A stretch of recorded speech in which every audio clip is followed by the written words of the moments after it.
करीम, आज जो हम कैट के मेन इशू के बारे में डिस्कस करेंगे वो है फैटी लिवर का। जिस तरह इंसानों में फैटी लिवर होता है, इस तरह कैट्स और डॉग्स में भी फैटी लिवर होता है।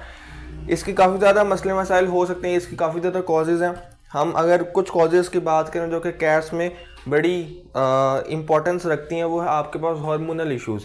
आपके पास हाइपर एड्रीनोकॉर्टिसिज्म हो सकता है, या आपके पास हाइपरथायरॉयडिज्म हो सकता है, या आपके पास लिवर सिरोसिस हो सकता है। उसके रिजल्ट में जो कैट्स हैं उनमें फैटी लिवर की डेपोजिशन हो सकती है, या मोस्टली वो कैट जो कि ऑफीड होने के रिजल्ट में उनका जो बेसिकली जो मेटाबोलाइट्स होते हैं, जो कि अब बॉडी का कंपनसेटरी रिस्पॉन्स है कि वो कार्बोहाइड्रेट्स की डेफिशिएंसी है, अब वो नॉन कार्बोहाइड्रेट सोर्स से प्रोटीन्स या एनर्जी बनाने की कोशिश करता है। इस प्रोसेस को हम कहते हैं ग्लूकोनियोजेनेसिस। हम अगर इसको ज़रा इम्पैक्ट देखें कि हमारे लिवर में ही सारी चीज़ें जाके इम्पैक्ट करती हैं, तो बीटा ऑक्सीडेशन के रिजल्ट में हमारे पास जो है वो नॉन प्रोटीन सोर्स से कार्बोहाइड्रेट की प्रोडक्शन होती है।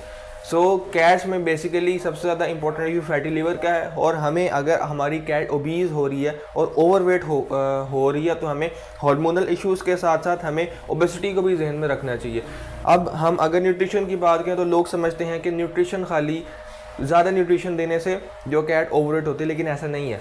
Over nutrition and under nutrition दोनों कंडीशन में जो कैट ऑफिड रहती है, और क्योंकि उसको एडिक्वेस ड्राई मैटर इनटेक और सीपी इनटेक नहीं होता जो कि उसकी ड्राई मैटर बेसिस को फुलफिल नहीं करता, तो डैट में इम्पैक्ट द हार्मोनल बैलेंस। और जब हार्मोनल बैलेंस आपका इम्पैक्ट होता है तो अल्टीमेटली आपके पास जो है वो ग्रोथ इश्यूज आते हैं, और आपके पास इस तरह की मोस्टली कैट्स में एक्रोमेगैली के केस या सोमेटोट्रोफिन हार्मोन की डेफिशिएंसी के केसेस बहुत ज़्यादा कॉमन मिलते हैं। So that's it, thank you so much.